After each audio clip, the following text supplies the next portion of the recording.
কিন্তু আছে খালি সুখ। এত ভালোবাসতেন মা আয়েশাকে।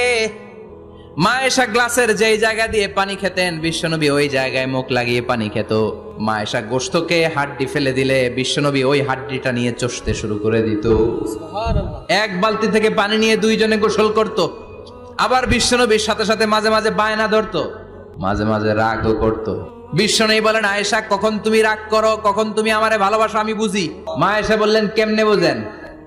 বিশ্বনবী বললেন, যখন তুমি রাগ করো তখন নামাজের পরে দোয়ার মধ্যে বলো, ও ইব্রাহিম আলাইহিস সালামের আল্লাহ, আপনি আমার উপর দয়া করেন। তার মানে তুমি রাগ করে আছো, আমার নাম নাও নাই। আর যখন আমার উপর খুশি থাকো নামাজের পরে দোয়াতে বলো, মুহাম্মদ সাল্লাল্লাহু আলাইহি ওয়াসাল্লামের আল্লাহ, আপনি আমাদের উপর রহমত করেন।